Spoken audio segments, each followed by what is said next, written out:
Welcome to Martin Monday's Intentional Intimacy, where love, life, and legacy meet in the moments that matter most. Every week, I will share sacred reflections of my 30-year marriage before Martin's passing, as well as our life now without him. May these reflections help us live with more weight, warmth, and wisdom. Martin was a letter carrier by profession, but a life carrier by purpose. So let's take a moment and let intentional intimacy speak. Hello, hello, hello. Welcome to episode 27 of Martin Monday's Intentional Intimacy. This is your host, Paula. I started to say Coach Paula, but I got to remember I'm not Coach Paula in this space. I'm so used to saying that in other spaces and places. Here in this space, I'm simply Paula, Martin's widow, the one who spent 30 years married to him. No titles, no frameworks, none of that stuff that I generally have in other places and spaces. I'm just a person here sharing my lived experience, both with my husband and how I'm living it now without him. And so I'd like to share this week a story about the first time that I had gone to a wedding after Martin passed away. And it was a very dear person to me who wanted me to sing the Lord's Prayer at her wedding. And I didn't really give it much thought. Like, okay, yeah, sure, I'll sing. Um, and it's interesting because I had already gone to other funerals after Martin had passed away, and it didn't really have the same kind of impact on me as going to a wedding. I didn't think through that, if I can just be honest. I didn't think through preparing my heart and mind for what that would be like. So here we are, I needed to get myself together so that I could sing, got through the wedding, sang the Lord's Prayer, and it's time now to go to the reception. And so I'm Hollis Party of One. And so they sit me at a table with a lot of other singles.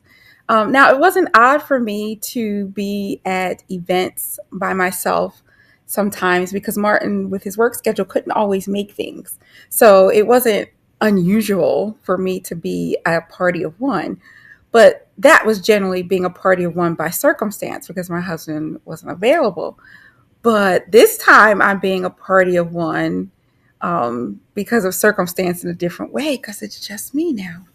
So I'm sitting there at this table with other singles, and they just so happen to put me at table number 8.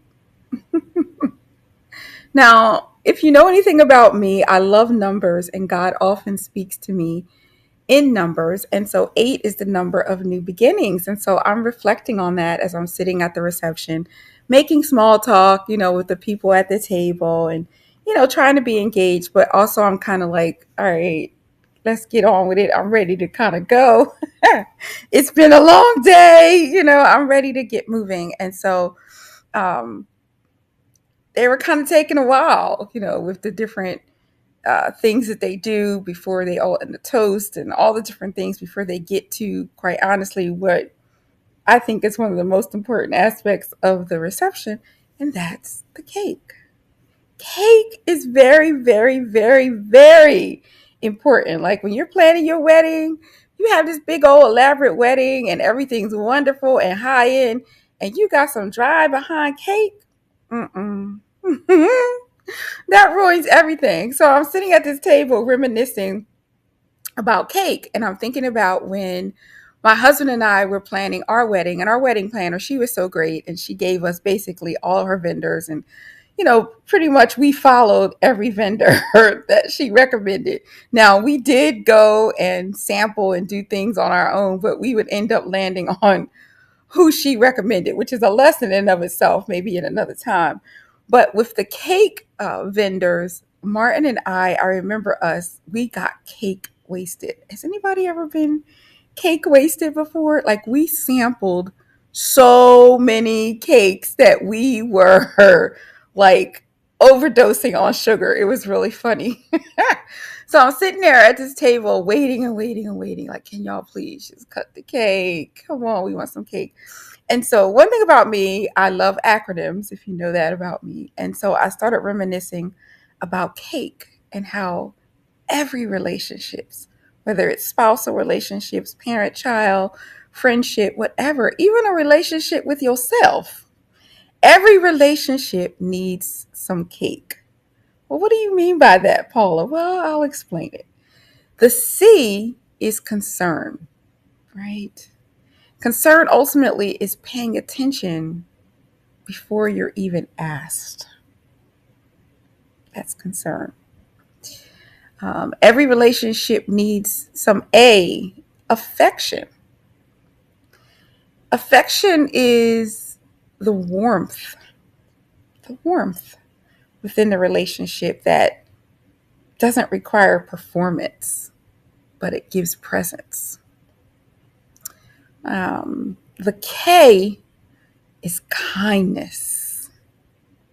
Kindness ultimately is choosing softness, even when you're right. Do you want to be right or do you want to win? And E is excitement.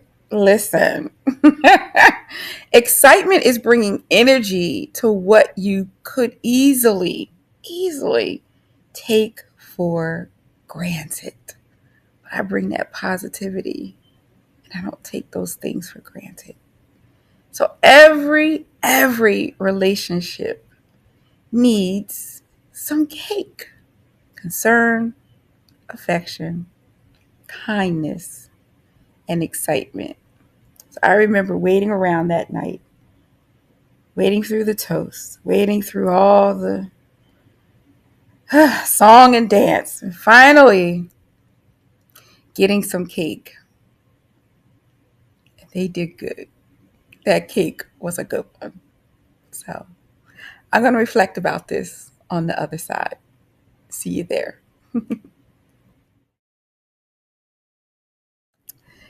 Guys, this one goes deep, this whole cake thing. I mean, before I get into like part of my reflection, I'm just sitting here thinking about the process of baking a cake, assembling all the different ingredients, mixing it all together, them changing the form of what they currently were to become something else. Then, mixing it, both manually by hand. And if you got that power mixer, that's a whole different impact on it. Well, but then ultimately it goes into this pan and then goes into the heat and the fire. Ultimately to rise and form and then needing to cool down before ultimately it can be enjoyed. There's a lot that goes into cake. I think I could do like a whole teaching on that, but let me just do this reflection because I'm getting a little bit excited about it. So as I'm reflecting about this, I'm going to ask you a question. What cake are you baking right now? Not necessarily the cake that you intended to bake, but I'm talking about the one of your current patterns and what they are producing. Are your current patterns producing something that is rich or something that is rushed? Are your current patterns and habits intentional or are they inconsistent? Are your current patterns and habits nourishing and sustaining? Or are they just sweet on the surface? So I need you to honestly name what is the cake you're currently baking. That's number one. Number two, which ingredient in cake, I named 4 of them, which ingredient really needs adjusting this week? Think about it. A good baker, initially you start out with a recipe and you follow it, right, to the T. Half a cup of this and a teaspoon of that.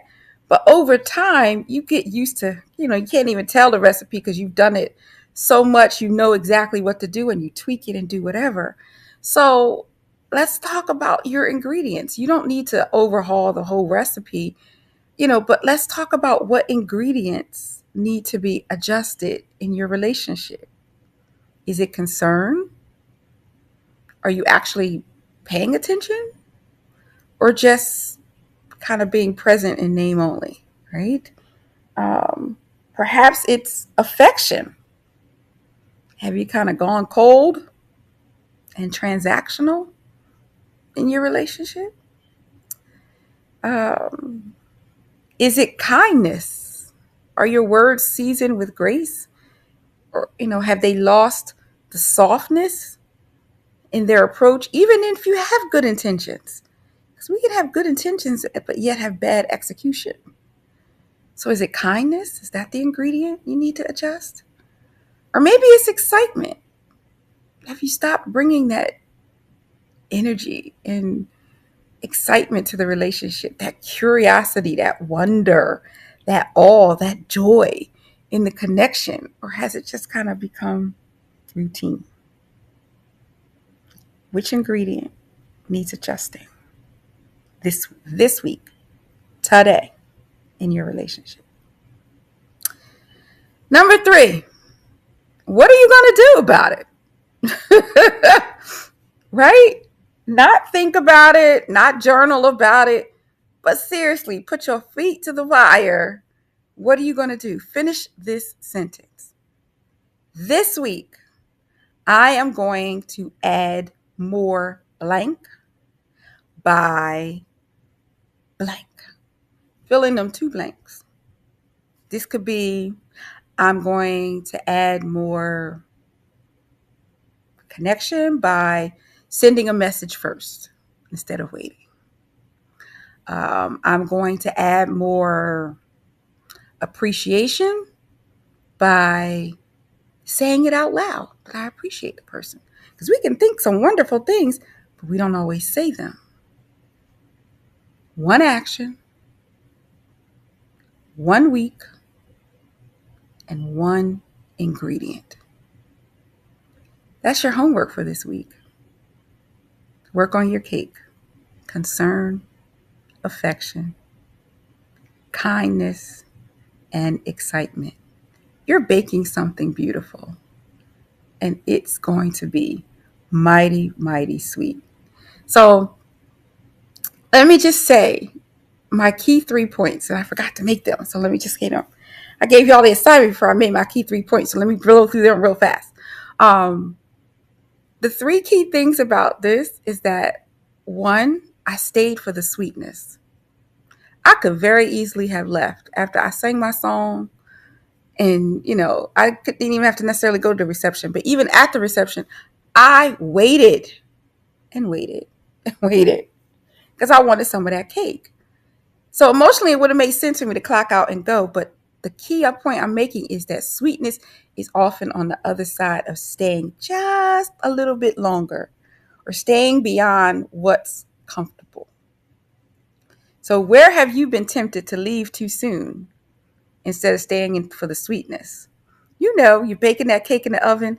And if you're old school, you put the toothpick in there to kind of see when it's done or whatever. Sometimes you want to take it out and remove it from the heat. We're not doing all that. The real sweetness is in staying. Okay. Second point is a well-baked cake is actually designed to last. Because remember, I don't know if I said this or not in the story, so I'll say it now. Martin and I, we had our cake. It was delicious at our wedding. We ended up wrapping that cake, where you wrap it and put it away for a year. And that cake was just as delicious a year later as it had been at our wedding reception. Not because of luck, but because it had been prepared well by the original baker. It had been protected well by us, and because we had executed patience in waiting to get it.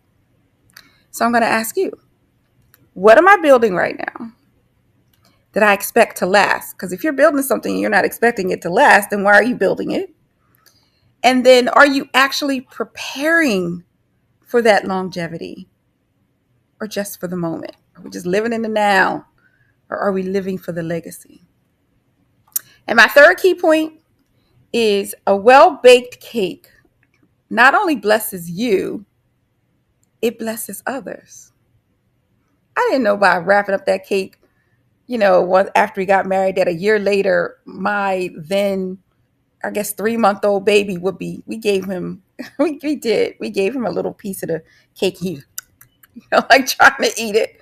So who knew that we would even have a child, and that a year later, when we're eating this cake and taking it out the freezer, that he would be taking part of it.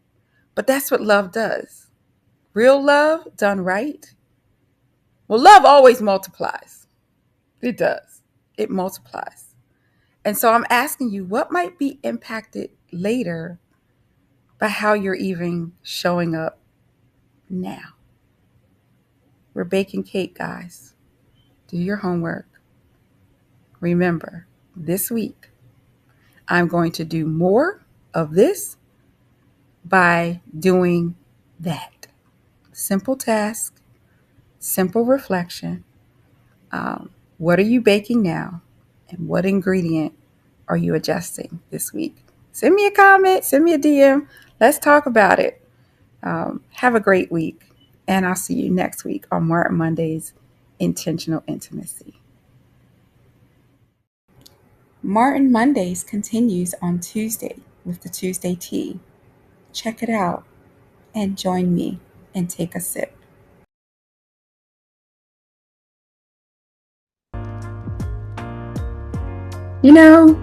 Martin used to say a lot of things. Some were funny, some were wise, but one thing he often said was, wow. Wow. Just those 3 letters. It spoke volumes. It meant a lot. When he didn't know what to say, wow. When he was excited about something, wow. When he was confused, perhaps, or even frustrated, he said, wow. And he's still saying wow. Through this bracelet, he's still saying wow, because he's still saying, may your whole life prove that God is good. And so in closing, that's my hope for you this week. May you have wow moments as you too are living out legacy. Live in the wow. Live in the reality of knowing that your whole life is good. Live in the heartbeat of Martin Mondays and intentional intimacy. May that anchor you in this week as you build legacy, one wow, one moment at a time. See you next week.